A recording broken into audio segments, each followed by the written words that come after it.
I'm hoping the Big Ten has to modify their system for us. Probably like getting grade 10 sandpaper rubbed on your face every day. I mean, we say it all the time, whether, there's two types of turds, you're a sinker or you're a floater, but you're still a turd, right? I mean, we are about players and players playing the plays and not necessarily the plays. Welcome to the Varsity Club podcast. My name is Derek Peterson. Joining me this week, your favorite basketball voice, one of the smartest basketball people that you can find, Jacob Padilla. Jacob, hello. How are you? I'm doing well. I don't know that I'm anybody's favorite voice of anything. I've always said I've got a voice for writing, so I kind of picked the right career path in that regard. Okay, all right. I will amend it to favorite writer then. We'll have Cam change it to favorite writer. That works. I have you on this week to talk about basketball. So obviously, we're recording this on a Thursday afternoon. Wednesday, December 15th, the early signing period opened. Football recruiting is the hot topic right now. Nebraska signed sort of a small class. Greg Smith has all of the info that you could want to read on that at hailvarsity.com. So go there. Also, Greg's got his own podcast, Straight Up Breakdown podcast. Go subscribe to that. Jacob, you also have a basketball podcast, which I would encourage everybody to go listen to. What's the name of it? Nebraska Shoot Around.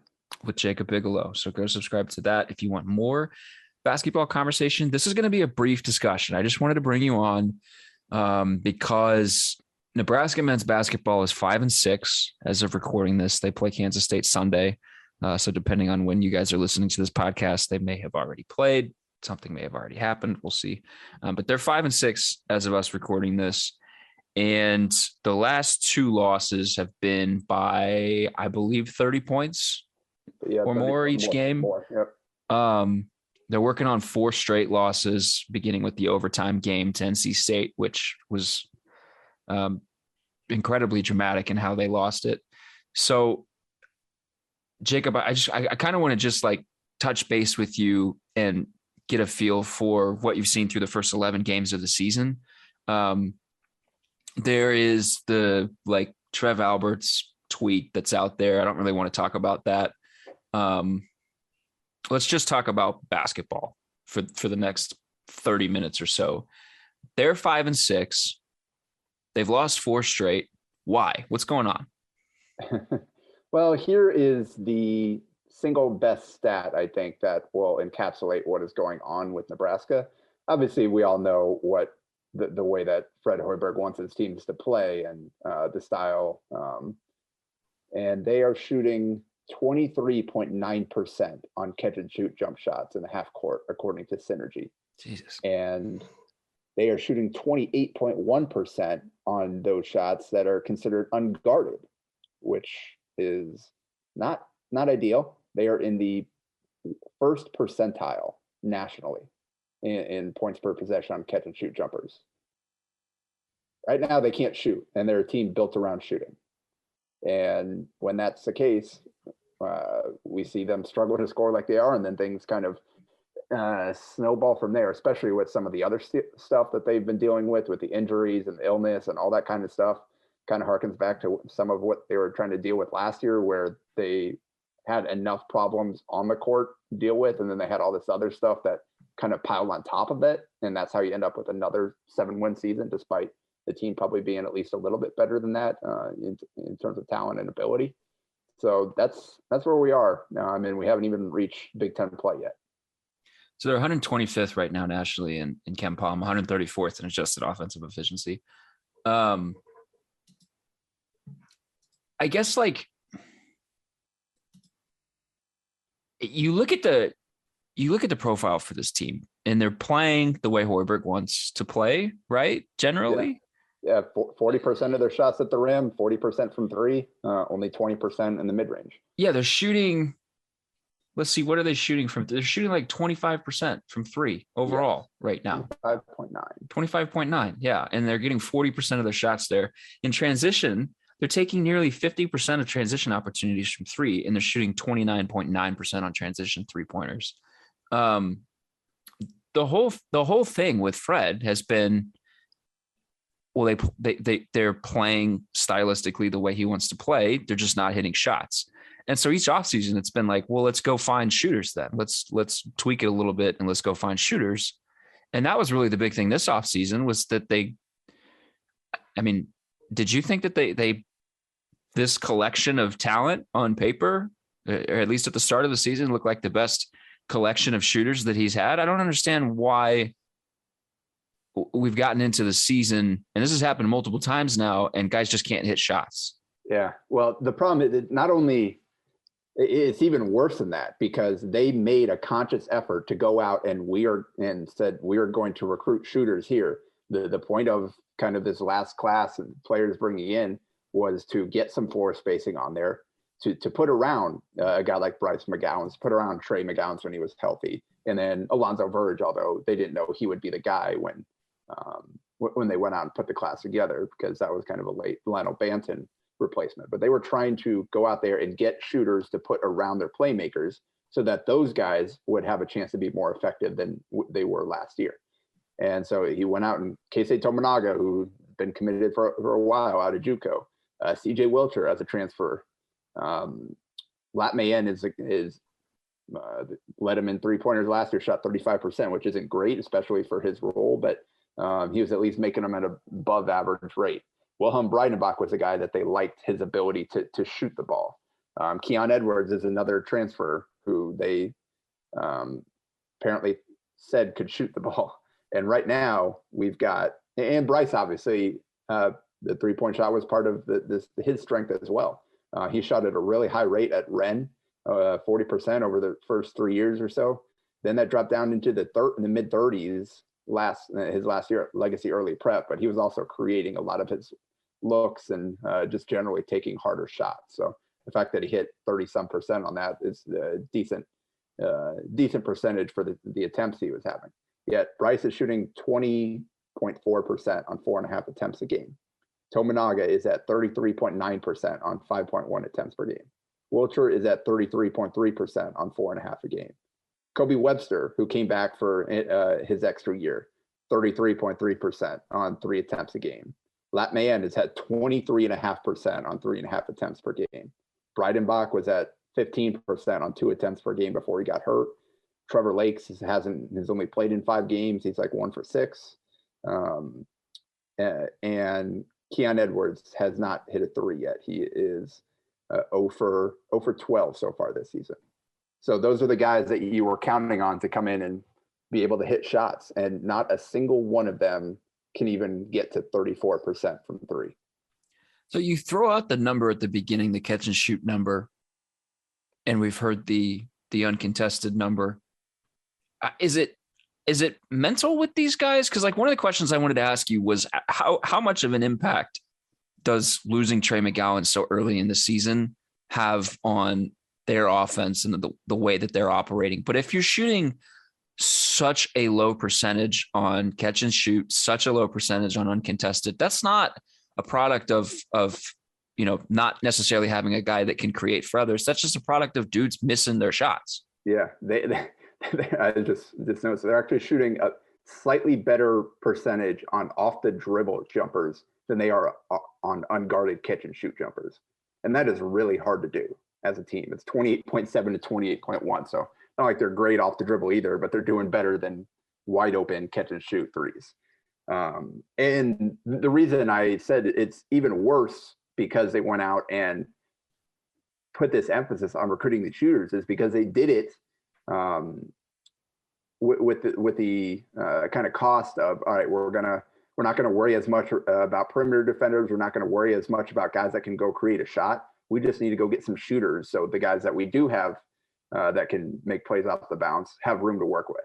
So when those guys aren't hitting shots and defenses are crowding the paint against Verge and McGowan's, kind of what's your plan B? Like CJ Wilcher or Keisei Tominaga, these aren't guys that are going to go create their own shot. Same with Lat Mayen. So that's how we get to the point where the offense just looks like a mess, where it's Verge trying to do everything himself. It's Bryce taking hard shots because they don't really have other guys that can create offense. Derek Walker, his efficiency is ridiculous right now, but he's very selective with his shot attempts, and and they can only get him the ball so much. How many times have we seen Verge turned the ball over trying to feed Derek Walker because teams are ready for it because they know that's kind of the one source of efficient offense that Nebraska has right now. So it's a roster that put together to be able to shoot the ball, and they can't shoot the ball right now. And so what the mess that we see in offensively is the result of kind of guys not doing what they were brought here to do and not having other ways that they can really contribute consistently. And then on the other side of the ball, that's kind of they sacrifice some defensive ability to go out and get guys that could theoretically put the ball in the hoop and trade threes for twos in that way. And a lot of these guys they headed are poor defenders on top of not being able to hit shots right now. So it's just all kind of spiraling out of control simply because it all traces back to the ability to hit the shots, because I think we've seen some up and down. Like there's some stretches where they do execute the offense at a pretty good rate. They do share the ball. Verge has kind of, there's stretches where he's been really good, some stretches where he's tried to do way too much and taken really bad shots. But I think that all goes back to the overall offensive struggles, where I think if they were in a rhythm, I think you'd be able to get that out of Verge a little bit more consistently, where he is finding shooters, he is feeding Walker, he is taking good shots when he goes and attack with occasionally one or two forced here. But because everything else isn't working, then he feels more pressure, like I got to go be this guy.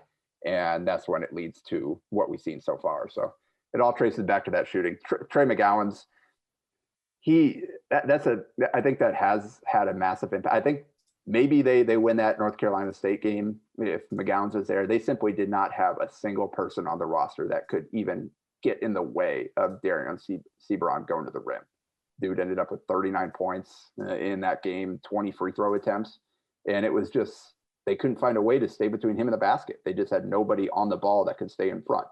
And their help defense wasn't particularly great either. But I think you have a guy like McGowan. He is the one guy on the roster with above average lateral quickness that can actually get after it defensively. And so you lose him. He is a guy that, while he's not great offensively off the bounce, he is better than basically everybody else not named Verge and Bryce. So that it would be another option where shots aren't falling, swing it, and then Trey can attack a closeout and make something happen that way. So it is, I think, a significant part of this. I think they'd be in a little bit better spot with Trey, but it's not like Trey would have fixed everything either. Derek Walker's numbers are funny. He's got a true or effective field goal percentage of 80%, and he's only taking 7 shots per 40 minutes, which is remarkable. So your defense flows to your offense, right? Like this feels like it would be a team that would be built to be a transition team, that would be a team that would be significantly more comfortable playing in transition than trying to generate offense out of the half court. And with all of the shooters that, they projected to have, if you've got a guy like Bryce McGowan's or Trey McGowan's or Verge in a transition opportunity, and he can crash the defense and then kick to a corner 3-point shooter, maybe it's a little bit better. But I guess, do you have any problems with what's going on defensively? They're at the rim numbers 2 years ago. They were giving up like 35% of shots at the rim 2 years ago. That number is a little bit down. Their 3-point numbers, they're still kind of giving up the same kind of shots, but opponents are hitting 36% on threes against Nebraska right now, which is about 5 percentage points higher than it was last year. Is that teams just hitting shots on them? Is that missing? You just talked about missing Trey. He's like one of the only guys on the roster you said with above average lateral ability. I guess, is this just a combination of like teams are just hitting shots on them, they're missing one of their better perimeter defenders, and then heads are sinking as they go back down the floor because of it? That's a huge part of it. They haven't been, so it's not like they've been a disaster start to finish in every game. They've had stretches where they're competing, they're forcing turnovers, they're rotating, but they're just too many guys that can't or don't sustain that effort. There are guys that really bad closeout where guy will help the helper, and then that guy won't recover. He'll just stand in the lane as opposed to recovering to cover for the guy that covered for him. Obviously, they don't have a lot of rim protection, so that hurts as well. A lot of their perimeter, basically all their perimeter players are pretty slow-footed. So if if you get the ball rotating, teams have a chance to really hurt Nebraska by attacking closeouts because their closeouts aren't the best. And either that, or they close out and get blown by, or they close out slowly and give up the open three. So it's not a very good defensive roster to begin with, just in terms of physical tools. And then they haven't, the effort and the execution have not been there consistently either. So they've shown some stretches where they can compete defensively, but there are too many stretches. And these last two games, we'll see what happens with Kansas State in particular. That's a huge game. Like if they lose that one as well, Kansas State isn't a great team, but they've been competitive while losing to every high major team they played so far. So if Nebraska can't get this one, then the Big Ten play is probably going to be pretty rough because they've had a whole week to work on some things, to tweak some things. Obviously, losing Wilhelm Breidenbach likely for the season doesn't help. But now Hoiberg has a chance to kind of toy with things this week and figure out, all right, what are we going to do? What is rotation going to look like without him? And Trey McGowan sounds like his recovery is closer to the 6 weeks than the 8 weeks. That was the original timeline, but he'll still be out for a few more weeks. So it's kind of it's quietly a really big game on Sunday, because if that's another one they lose, then it's kind of like, all right, what high major team can they beat? Because Kansas State is probably right up there with one of the weaker high major foes that played this year. So stick on defense for a second. Eduardo Andres played 100 minutes in 9 games. With Breidenbach out, what's the role for him? Like, you talk about the team lacks rim protection. Is he a rim protector? I mean, he's a big guy. Like, can you just throw him out there and see what you have? Well, I mean, Hoiberg's kind of done that for stretches. He's tried there. Andre's just not quite where he needs to be to play consistent, like heavy backup minutes right now, because he'll go out there and occasionally he'll, like, I think there's one game he came out and blocked a shot on his first possession, but then there are possessions where he's kind of lost, or possessions where he tries to do too much with the handoff and the dribbling and turns the ball over and then gives the other team kind of pick six and that type of thing. Yeah, he's averaging less than a block per 40 and about 5 turnovers per 40. Yeah. So he's still right super raw. Yeah. So I think they talked a lot about kind of the improvement he made in the offseason, and he showed some flashes in the second half of last season, but it just doesn't seem like he's there where he can consistently bring kind of the positives that he's got the ability to, the ways that he can impact the court, because he does have that wingspan. I think Hoiberg said it's close to 7'5". He is 6'11", as tall as anybody they're going to throw out there. And he is nimble-ish for his guy. He's shown the ability to make some good plays in the pick and roll and things like that. It's just, I think Hoiberg said the key is kind of keeping it simple for him when he's out there and not trying to do too much. And he struggled with that a little bit. So why have they not prioritized adding someone that can fill that role in the center that is not Derek Walker? Like if you're going to play this kind of style where you're going to play perimeter centric, where you're going to prioritize shooting, where you want your guys to run, you still need that guy that can give you a little bit of rim protection, that can give you a little bit of inside presence, specifically in the Big Ten. Why have they not prioritized that guy? Why is Derek Walker the center? Because he's the best they've been able to land at this point. I don't think it's not like they haven't tried. So Adama Sanogo, they were in it to the end there with him. And in the end, he ended up kind of deciding to go with UConn instead. And that's a guy that would have been a two-way impact player. He's one of UConn's best players as a sophomore already this year. And so they've certainly put they've tried, they just haven't been able to land kind of that difference maker. We'll see. They've got Blaise Kadek coming in next year. He's the top rated JUCO center in the country, legit 6'11", 250, something like that. True center size, rebound the ball, can block shots and go finish at the rim. So he is probably the closest thing they've had to a true impact center since Hoiberg's been in Lincoln, and first one of those in Nebraska for quite a while. So we'll have to see kind of what that looks like next year. But in the meantime, Walker's kind of the best they got. That Breidenbach was kind of the best, I think, front court recruit that they were able to land in that recruiting class last year. And he struggled somewhat, but he also brought a lot of energy, and there was a lot of positives from that. And I think they'll definitely miss his hustle, even if he wasn't able to get shots to go in. There are a few plays where he's like, whoa, okay, you can kind of see why they liked him so much. But yeah, we'll see kind of what Kadek can do and how he can transform this next year. Question for you, moving back into the backcourt. Let's say Bryce McGowan starts shooting 32% on his threes, and the 2-to-2 assist to turnover ratio trends a little bit more towards assists. He's a little bit more effective at creating without turning the ball over. How much does that change? Like when Fred, he's a 5-star guy. When Fred talked about him prior to the season, he said it's going to take some time for him to get adjusted. He's a freshman. He's a first-year player in the Big Ten. It was going to take time. I guess let's just speculate that 5 to 10 games from now he starts shooting, 32% from three, a little bit closer to what he was shooting in high school, and he's creating a little bit more than he's turning it over.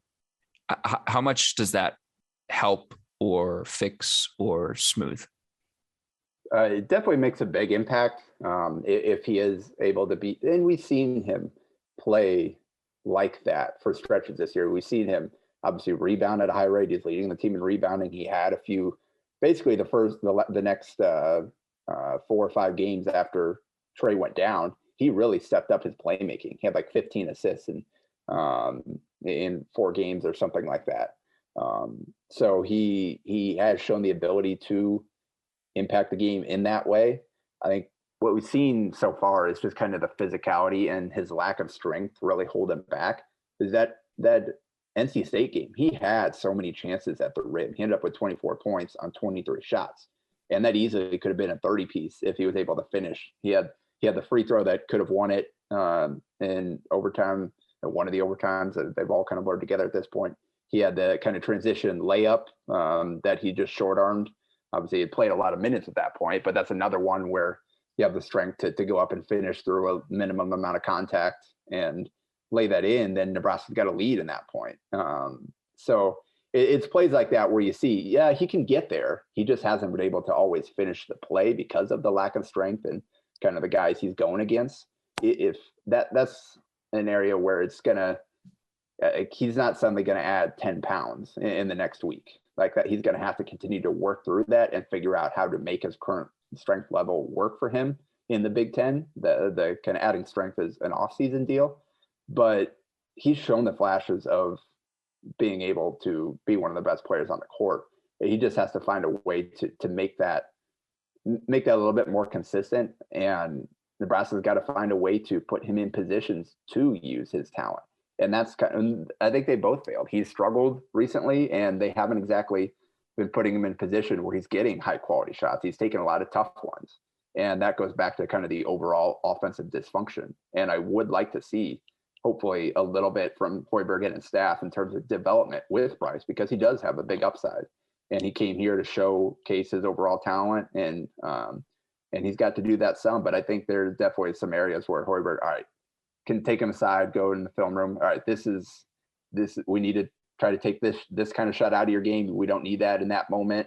Defensively, hey, we need a little bit more effort here. You got to get down in the stance. You got to work hard to slide your feet a little bit here. You're going to need to be able to do that at the next level. Like, there's so many little areas in Bryce's game that I hope that he's able to kind of shore up as we go through the season, because he has to be a really good player for this team to compete in the Big Ten. And he struggled in his first few games here against high majors recently. What was the more concerning loss? Creighton, NC State, Michigan, or Auburn?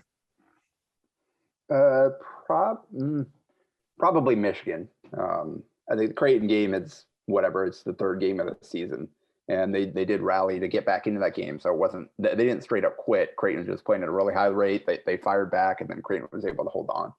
NC State, that's probably the most damaging loss. But I mean, because you had so many times so many chances to win that game, and to not come out with that one. I think that probably hurts them moving forward, and is part of the reason why we saw these blowout losses. But Michigan one was, again, I just listened to Hoiberg, how disappointed he was and kind of at a loss for words he was. And just like, you don't often see coaches admit that their teams quit. And that's exactly what he did after that one. So, because with the Auburn, with the shorthanded, the lack of practice time because of the illness, like, I think we all kind of saw that coming, especially because Auburn's the best team they played so far, and the matchups were pretty tough. So that's somewhat understandable. I think the Michigan game one, though, especially Michigan had been struggling. They're a tough matchup, but at the same time, Nebraska didn't give itself a chance to compete in that game. And a lot of that was effort and execution and things that they can control. And I think that's probably the one that you look at. It's like, that's probably the scariest result so far this season. They have Kansas State on Sunday, and they play Kennesaw State on Wednesday. They've got the holiday break. They come back with Ohio State and Michigan State on the road first week of January. Those will both be tough games. I suspect the Kennesaw State game should be a win. Should be a win. Hopefully, they gave Creighton a fight here in Omaha. How you kind of touched on this before, but it feels like the Kansas State game is going to be super important in determining the direction that this season continues to head. Is that putting too much on one game? I don't think so, because of, again, like what it might signify. Like a win against Kennesaw State isn't going to do anything for you. Yeah, it's going to do nothing. If you lose to Kansas State and then you go into what would it be, like a 10-day break or something like that, and you've got all of the extra stuff going around with the program, like there's a lot of bad juju. Yeah, and then you open up with Ohio State and E.J. Liddell, who is playing at a first-team All-American caliber level at this point. Then you got Michigan State, who's always tough, and that's in East Lansing. Then you go to Rutgers, which is a really hard place to play, even if Rutgers isn't as good as they were a year before. And then you come back home to face Kofi Cockburn in Illinois. Then you go to Purdue, who is just number one. They have the 7'4" monster in Zach Edey. And then you face Indiana again. We already saw how that went. Then you face Ohio State again. Like it just, there are no easy games in the Big Ten this year. And Wisconsin's been better this year.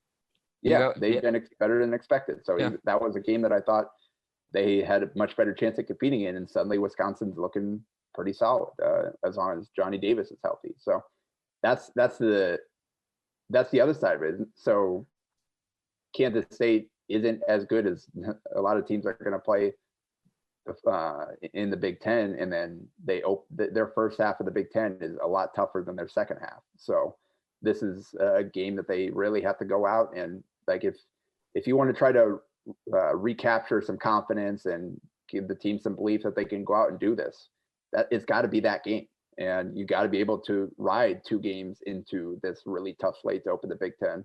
You got to get a couple of wins under your belt, or things could be tough. Yeah, I think you just have to calm the waters a little bit. Just steady this, just like everybody, just take a breath, just steady the ship a little bit. There was a lot of like, I'm done with this, S word, bad word. I'm done with this crap during the Auburn game. And it was like, well, they're missing one of their starting guards. Illness completely ravaged the team. They're on the road. They're playing a good team. But like, if you come out against Kansas State and Kennesaw State and you handle business and you go into a winter break, like, you can take a moment to I guess exhale with everything going on, which feels like it would do them a lot of good. Yeah, and then hopefully Trey's return will provide somewhat of a lift. Hoiberg's talked about how important his kind of personality and leadership is on the court right now, and his energy. And so you hopefully we'll get him there. A few games into the conference slate, like if you can survive that long, you can have some momentum that'll give you another little boost there. So I think this is a really big stretch. Like you said, we've got these two games, and then Hoiberg, obviously they've got the holidays and all that stuff, but he's going to have some time to go back in the lab to figure out, all right, what can we do to kind of change things around and get the most out of what we have right now.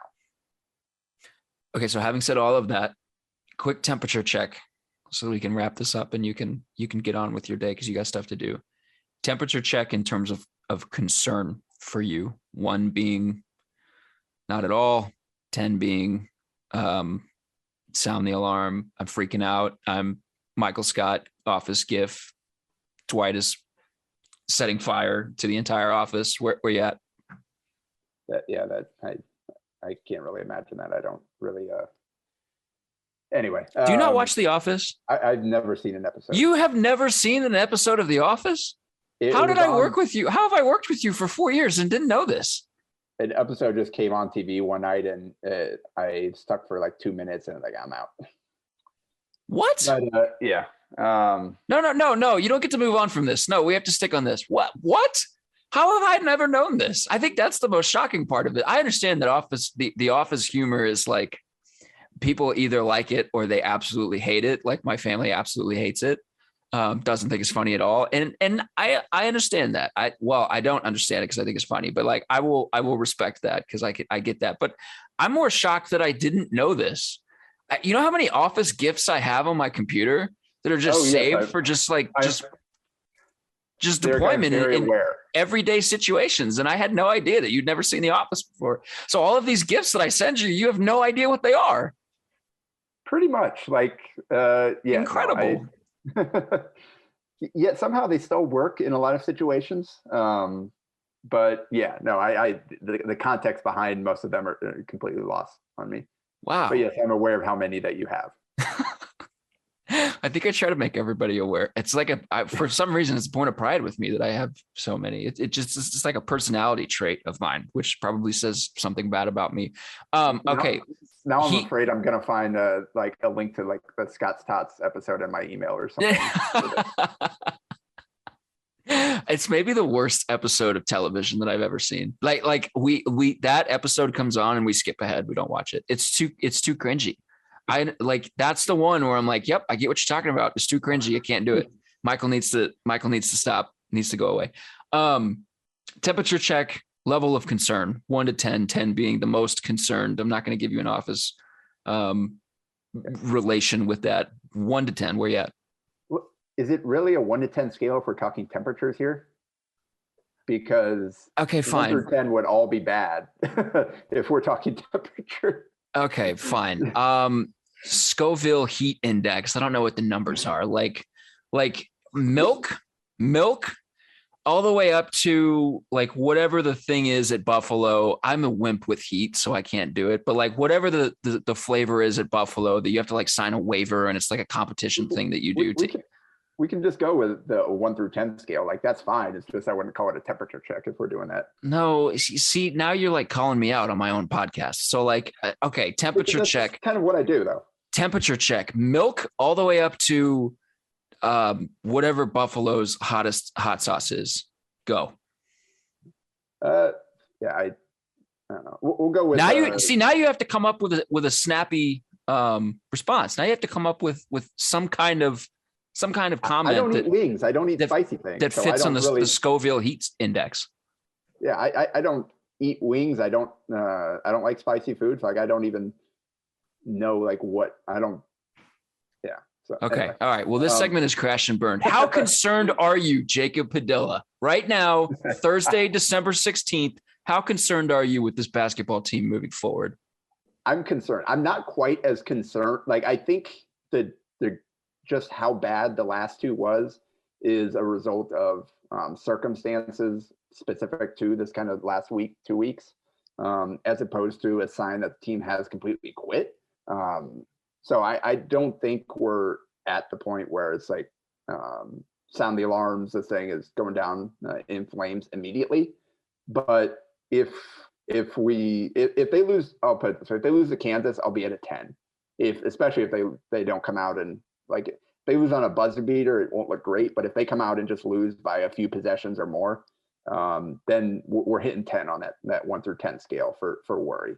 Right now, I'd say it's probably about 7, 8, somewhere in that range. We're pretty worried, but not to the point where I think the season is completely over with.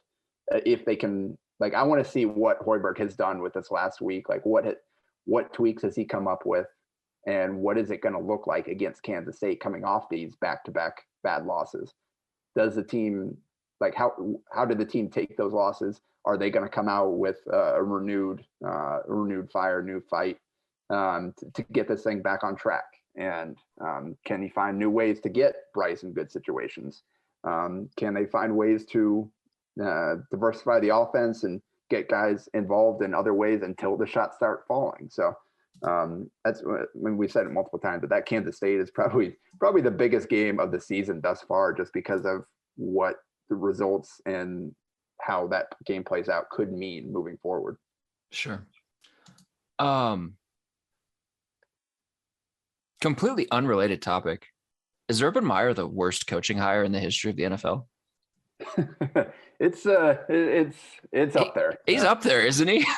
I mean, yeah. I mean, you can't even make it through the first year of a 5-year mega deal, and they're firing you after midnight local time because they're like, all right, this is enough. Like, Shad Khan's like, I just put out the press release. I'm done with this. Like, that's pretty impressive, especially when you got stories about kicking kickers and how poorly he treats all his assistants, who pretty sure he was the one that hired those guys, right? So shouldn't you have done the background to see if they kind of met your winning requirements before you hired them?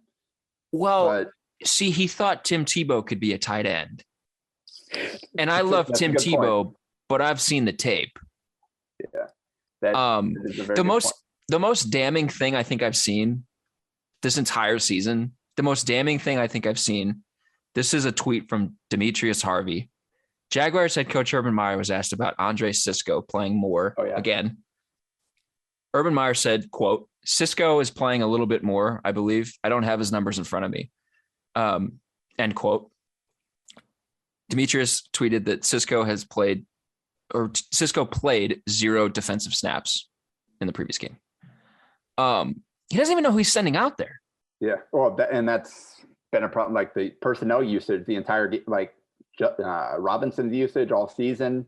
When you've got your rookie quarterback like begging you to play this guy, and somehow he still doesn't play.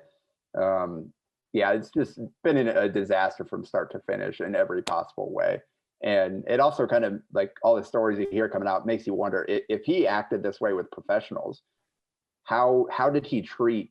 And I know, like, Michael Thomas came out in support of him, and I'm sure some superstars that things went really well with wouldn't have much bad to say about him. But how did he treat the third string redshirt sophomore right guard? Like, you just wonder about kind of how did he treat so many of the players under his watch during his time in college, when players had so much less voice and ability to object and to put it out there. Like, that's kind of where my head turns at the end of all this, after we see how he operated when there's this kind of a microscope on him and he's dealing with guys that are like, no, I'm not gonna stand for this. Well, I think we have enough evidence at this point to pretty confidently say that Urban Meyer is not exactly a paragon of morality. Yes, I genuinely think he put a bet on himself not lasting a year. Like, as ridiculous as it sounds, like, the whole thing just is beyond ridiculous. I'm like, it's remarkable. Or either that, or his ego is just that big. And as we've seen in multiple cases, sometimes a big ego can lead you to kind of persevere through things that should signify, hey, you probably should change things. Like, no, I'm going to do it my way because my way has always worked for me.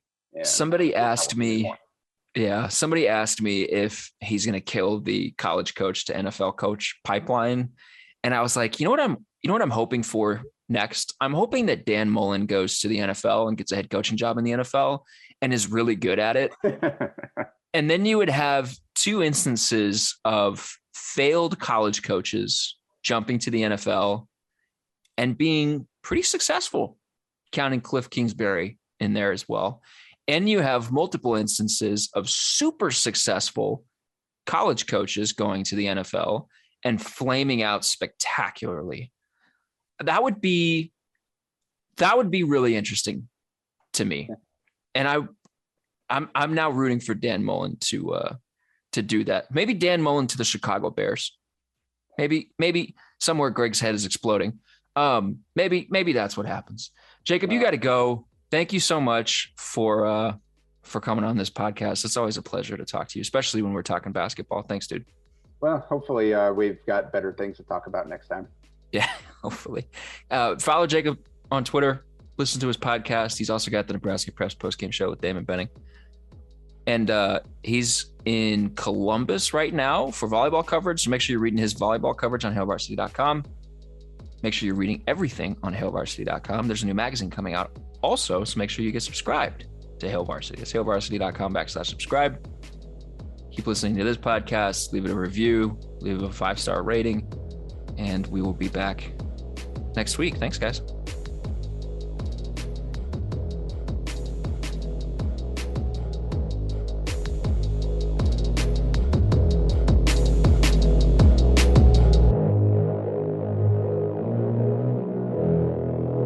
A Hurrdat Media Production.